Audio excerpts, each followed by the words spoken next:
25 newton bo'ladi. Assalomu alaykum hammaga. Avval kuni tashlangan mock testimizdan namunaga yechim qilamiz. Boshladik. Demak, savol qo'yilibdi.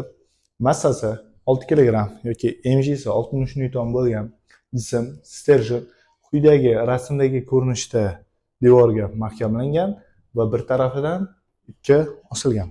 Aynan shu ipda hosil bo'luvchi tarallik kuchini hisoblang degan savol qo'yilibdi. Hisoblaymiz. Bu misolni ishlash uchun bizga statikadagi momentlar qoidasi yordam beradi. Ya'ni soat serikasi bo'yicha aylantiruvchi momentlarning yig'indisi soat serikasiga qarama-qarshi olingan momentlarning yig'indisiga teng bo'lishi kerak. Avvalo tayanch qayerdan topamiz? Tayanch bu devor. Tayanchga nisbatan moment olamiz. Faqat sterjen gorizontal o'qda emas, gorizontga burchak ostida osilgan. O'z-o'zidan tarallik kuchi ham. Ularni bir o'qqa tasvirlab olamiz. Sababi yelkasini hisoblash oson bo'lishi uchun. Hisoblaymiz. Asosiy vektor nima bor bizda? Asosiy mavjud bo'lgan vektorlardan yana bir og'irlik kuchi, ya'ni mg. Mg ning yelkasini topamiz. Sterjenning uzunligini L deydigan bo'lsak, sterjenning uzunligi L bo'ladigan bo'lsa, uning yelkasi aynan tayanchgacha bo'lgan masofa sterjenning massa markazi o'rtada bo'lganligi hisobidan kelib chiqamiz. Bu burchak 37 gradus. O'z-o'zidan bu sterjen uzunligi L bo'ladigan bo'lsa, yopishgan kateterimiz uzunligi L kosinus alfa.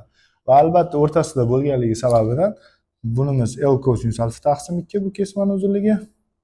Bu kesmani uzunligi bo'lsa, bu ham L kosinus alfa taqsim 2 bo'ladi. Aynan shu kesma uzunligi mg dan tayanchga bo'lgan eng qisqa masofa, ya'ni yelkani beradi.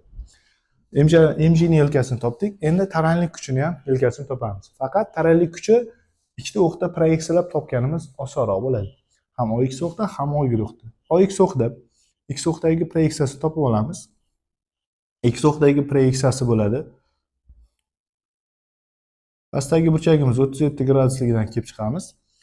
T bo'lsa, qarshidagi kateterimiz T sinus alfa, sinus 37, yopishgan kateterimiz T kosinus 37 gradus. O'z-o'zidan X o'qdagi kuchimiz T kosinus 37, T kosinus 37 X o'qda ta'sir o'tkazadi va aynan shundan tayanchga eng qisqa masofa yopishgan kateterimiz L kosinus alfa bo'lsa, qarshidagi kateterimiz L sinus alfa, ya'ni alfamiz 37 gradus. 37 gradus bo'lib beradi T kosinus alfaning yelkasi. T sinus alfaning yelkasi bo'lsa, L kosinus alfaning o'zi bo'ladi. Bo'ldi. Endi momentlar olamiz.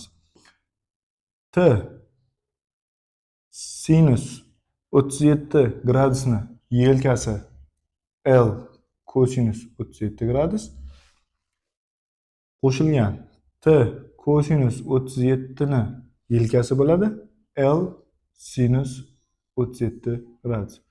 Va o'z-o'zidan bu teng bo'lishi kerak mg ni momentiga. Ya'ni bular soat serikasiga bo'ylab aylantiradi. Mg bo'lsa qarama-qarshi aylantiradi. Mg ko'paytiraman. Mg ning yelkasi teng edi L sinus L kosinus 37 gradus bo'lingan 2 ga. Xo'sh. Kosinuslari yig'ishtirib olamiz. Demak, T sinus alfa, T L larni ham yig'ishtirib olamiz. T sinus 37, T sinus 37. Ikkita T sinus 37 gradus teng bo'lishi kerak. Mg taqsim 2 ga. Demak, hisoblaymiz. T sinus alfani hisoblaydigan bo'lsak, mg taqsim 4 sinus 37 gradus.